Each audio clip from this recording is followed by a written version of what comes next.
Bueno, pues si fa un mes estem en Barcelona parlant en Sol Picó, ahora nos vamos hasta Nueva York, porque allí está Emilio Domenech. Un saludo, Emilio, ¿qué tal? Un placer volver a saludarte. ¿Cómo están las cosas por ahí? ¿Cómo estás? Hola, ¿qué tal? Muy bien. Aquí todavía en Nueva York, confinados, al menos parece que nos faltan un par de semanitas más para que empiecen a abrir las terrazas como ya las tenéis abiertas en España. Emilio, momentos complicados los que estás viviendo tú ahí, porque te seguimos en las redes sociales y a ver, ¿qué podía pasar más en Estados Unidos en estos momentos? Porque coronavirus, revueltas, protestas, futuras elecciones, si pasa algo más ya sí que el mundo se acaba, ¿no? Sí, es tremendo. Yo el otro día justo comentaba que habíamos tenido unas elecciones primarias demócratas, ¿no? Cuando ganó Joe Biden, en realidad el que estaba ganando era Bernie Sanders y ya por entonces, que era el mes de febrero, era todo como, ¡ah, qué locura! Esto es, vamos, vaya giros más imprevistos de guión. Y de repente pues llegó la pandemia y cuando parecía que ya el país se disponía a la reapertura, no hemos tenido solo pandemia, ahora también protestas, los disturbios, los saqueos a raíz de la muerte de George Floyd a manos de la policía, este hombre afroamericano de 46 años, que se ha convertido en, pues, podríamos decir como una consigna, el I Can't Mm. Breathe, este tan famoso que hemos escuchado estos días, de esas protestas multitudinarias que se están viendo en todo el país. Y no solo en ciudades grandes como en Nueva York, donde yo he estado en alguna de las protestas y se han manifestado decenas de miles de personas, incluso cientos de miles, sino aparte también en ciudades súper pequeñitas de todas partes del país, ya digo. Protestas que en un principio tenían el objetivo de ser pacíficas, pero que en algunos sitios han sido violentas y con saqueos a grandes tiendas. Hemos visto como grandes marcas tenían que tapiar sus ventanas con maderas para que no entraran a saquearlas. Y tú has estado ahí porque te hemos visto en medio de algunas de estas protestas cubriendo las noticias. ¿Cómo lo vives tú?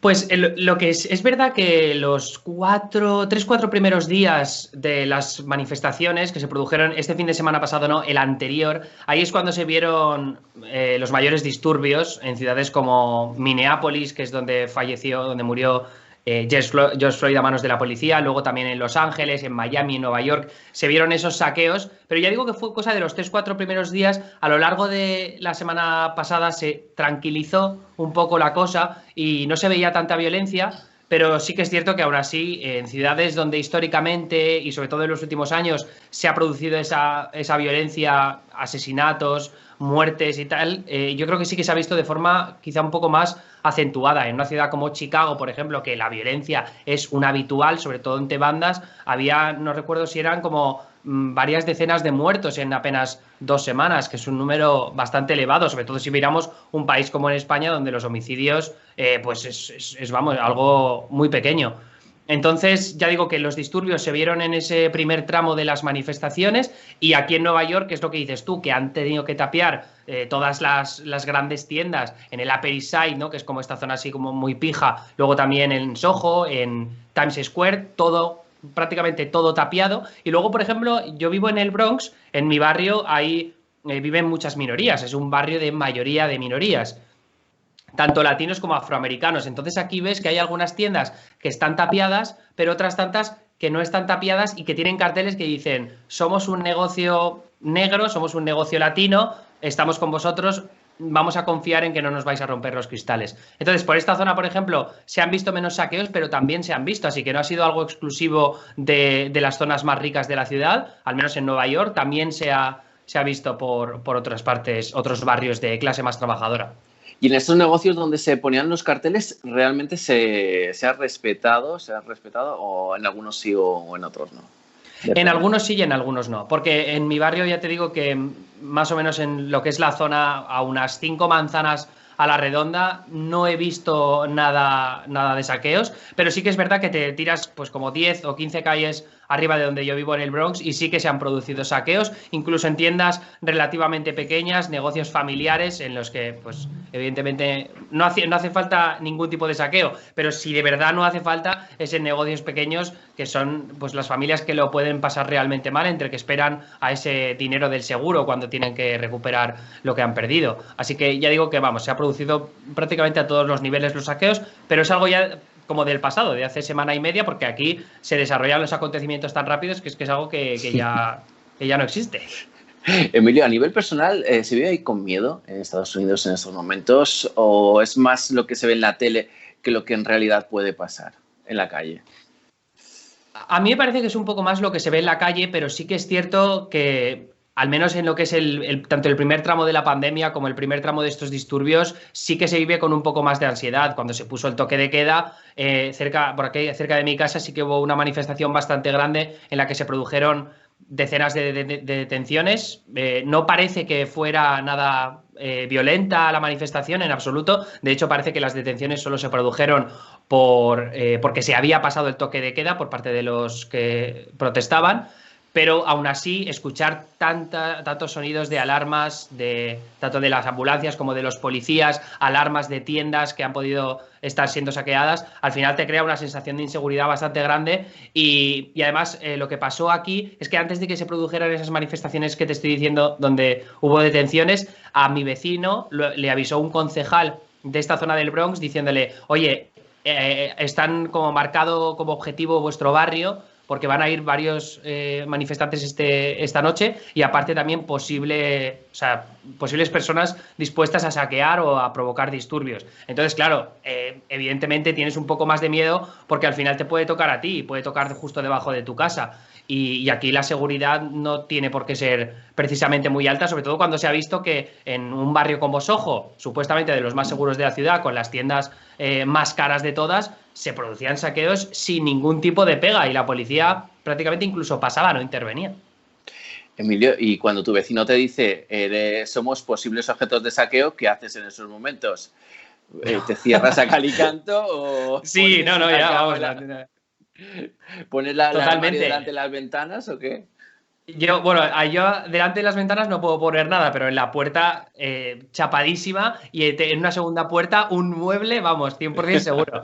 Pero además es que aquí en Estados Unidos hay una aplicación, no sé si en España la tenéis, que se llama Citizen. Entonces la gente va subiendo publicaciones de lo que va pasando en su barrio. Entonces recibes notificaciones, por ejemplo, yo sé que anoche me llegó una notificación de como 5 o 6 personas diferentes que había a las 4 de la mañana un vehículo estaba incendiándose un vehículo. Entonces te metes en la aplicación y ves los distintos ángulos del incendio de ese vehículo.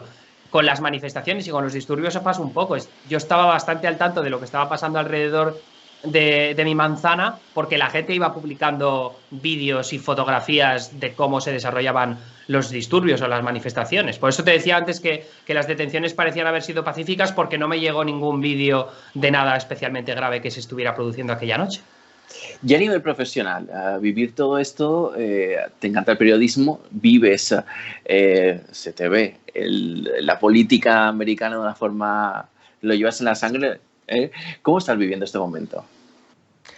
A ver, si te soy sincero, me gustaba bastante más la época de las primarias, porque quieras que no, lo vives con más intensidad y puedes transmitir esa pasión, y aparte puedes darle ese toque divertido, ¿no? Porque al fin y al cabo es política y tiene ese tono más de entretenimiento. Sin embargo, ahora con la pandemia y con unos disturbios, sobre todo que nacen a partir de una muerte horrible, es mucho más complicado. Entonces, a veces no te quieres meter en ese pequeño margen que a veces pueden decir que estás sensacionalizando o que estás simplemente burlándote de lo que te está ocurriendo. Entonces, es verdad que yo, por ejemplo, he tenido las mejores oportunidades de mi carrera gracias a todo lo que está pasando, pero al mismo tiempo es un momento realmente preocupante para Estados Unidos. Y estas protestas que se han visto en las últimas semanas, aquí no se ha hablado tanto del coronavirus, pero va a ser un problema muy grave el coronavirus dentro de una semana. Ya se están viendo repuntes de casos en 21 estados diferentes, en lugares como Texas, North Carolina, en Arizona. Y es algo que vamos a seguir viendo a lo largo, ya digo, de las próximas semanas, porque estas protestas han sido multitudinarias, ha hecho calor, es verdad que la gente ha llevado mascarillas, pero cuando estás tan junto, cuando son miles, decenas de miles o incluso cientos de miles de personas juntas, que haya un pequeño brote va a significar pues ese repunte de casos que vamos a ver aquí en Estados Unidos, que no es precisamente la mejor noticia cuando tienes más de 110.000 muertes y me parece que ya hemos pasado el 1,5 millones de casos. Son muchísimas personas y yo creo que todas estas manifestaciones, todas estas protestas no van a ayudar. Y tampoco los políticos, porque bueno, si escuchamos a Trump, que es un personaje con todas sus afirmaciones no ayudan ni a la calma ni a la seguridad. Sin duda, Trump también le encanta echar leña al fuego, pero los demócratas también tienen parte de culpa porque ellos han alentado estas protestas que por un lado tiene sentido porque es unas protestas que nacen sobre todo desde la emoción, desde decir, oye, basta ya de estas injusticias que estamos viendo cada cierto tiempo, sobre todo contra los negros, esta violencia y esta brutalidad policiales, que son demasiado, pero lo que no puede ser es que tú tengas a expertos de salud pública o incluso autoridades de salud pública que hace apenas 3 o 4 semanas criticaban estas protestas anticonfinamiento que se produjeron porque decían que la gente no mantenía la distancia de seguridad, que no llevaban mascarillas, y sin embargo pasa menos de un mes y estás diciendo a la gente que sí que salga a la calle a manifestarse porque el racismo también atenta contra la salud pública. Que mira, seguro que hay un argumento para defender esa perspectiva, pero no puedes tener a cientos de expertos, cientos o incluso miles, te diría, de expertos de salud pública firmar una carta alentando a las protestas, cuando sabes perfectamente que esto va a ser un problemón gravísimo para Estados Unidos a nivel de pandemia. A nivel de pandemia y de seguridad, ha estado a punto de enviar el ejército, ¿no? Trump quería que saliera el ejército a la calle y creo que se lo han impedido. Al final ha tenido en contra a los líderes militares, también a gente dentro de su administración que han dicho, mira, llevar a los militares a las protestas es una decisión demasiado caliente porque además es una decisión que tenía que tomar firmando una orden ejecutiva que le daba permiso para meter al ejército en ciudades donde él no tiene jurisdicción, como se podría decir, porque en el caso de, por ejemplo, la Guardia Nacional, que es una parte de los militares reservistas, son los estados los que tienen que pedir que intervenga la Guardia Nacional. Sin embargo, Trump podía haber firmado, ya digo, una orden ejecutiva para enviar al ejército a la ciudad que le viniera en gana, pero le dijeron, mira, la gente está manifestándose, es uno de los principales derechos de la Constitución estadounidense, sobre todo si lo hacen de forma pacífica. Entonces, como se tranquilizó un poco la cosa a nivel de disturbios y de saqueos, lo vieron menos justificado todavía que Trump mandara al ejército a las principales ciudades donde hemos visto esas manifestaciones. Hasta la policía también se ha revolucionado porque creo que han hecho un llamamiento el sindicato de policías de Nueva York acusando que se le han puesto todos en contra. Es que por todos los lados, mires por donde mires, hay problemas. Los sindicatos que tienen un poder enorme aquí en Estados Unidos en lo que respecta a la policía. Y sí, es verdad, el jefe del sindicato más importante de Nueva York se decía el otro día que los medios habían sido muy injustos con ellos, pero también es verdad que se ha visto violencia por parte de la policía en todo el país y con ejemplos flagrantes de abusos y de brutalidad policial que no están justificados en ningún caso. Entonces, lo siento mucho por el jefe del sindicato de policías de Nueva York, puede decir misa, pero los problemas son evidentes y tiene que haber una reforma policial de un lado o de otro. Ya se están intentando poner de acuerdo los demócratas y los republicanos, así que yo creo que van a encontrar consenso a la hora de firmar una reforma policial. Falta ver pues qué distancia recorren en ese aspecto, pero ya digo que de momento pueden decir lo que quieran, pero hay casos demasiado claros y demasiados vídeos se han grabado a lo largo de estas manifestaciones como para decir que la policía está en perfecto estado. Hombre, el último vídeo que he visto yo, este señor de 72 años, creo que era en Búfalo, sí, que encima Trump dice que sí, que se cayó porque provocó en la caída, ¿no? Y sí, un provocador de Antifa lo ha llamado. Eso, sí. Antifa, efectivamente, un provocador de Antifa. Yo creo que entre todos están jugando están jugando con fuego. Emilio, creo que tienes un verano lleno de trabajo unos meses porque hasta las elecciones que son en noviembre, las elecciones. Sí. Va a haber muchísimo que hablar de Estados Unidos. ¿Te podemos seguir dónde? ¿Dónde podemos seguir? ¿En redes sociales, en Twitter? Seguidores tienes un montón. Sí, en Twitter a partir de las protestas ha sido algo escandaloso, pero sobre todo soy activo ahí, @nanísimo, si me queréis seguir, y luego en Instagram también subo stories a veces contando la actualidad, también @nanísimo, así que cualquiera de esas redes sociales va bien para seguir lo que estoy contando desde aquí. Tus crónicas te seguimos en Twitter, Instagram, en YouTube, creo que también en Neutral, en La Sexta, no paras, ¿eh? Alcoy, querías venir en fiestas, pero va a ser que, bueno, este año no hay fiestas, así que hasta el año que viene no te veremos por aquí. Sí, bueno, a ver en verano, que igual si quitan las restricciones antes de tiempo sí que me puedo pasar, pero está todo un poco en el aire, ya veremos. Bueno, Emilio, un saludo. Que vaya muy bien y cuídate, que no vayan las protestas por cerca de tu casa. Exacto. Igualmente, un saludo. Hasta luego. Un placer, como siempre. Bueno, pues llegamos al final de nuestro programa. Yo voy a dar paso a mi compañera que está en O'Neill. Ahí tenemos vamos a hablar de comercio. Así que me despido con ella y nos vemos ya el martes que viene.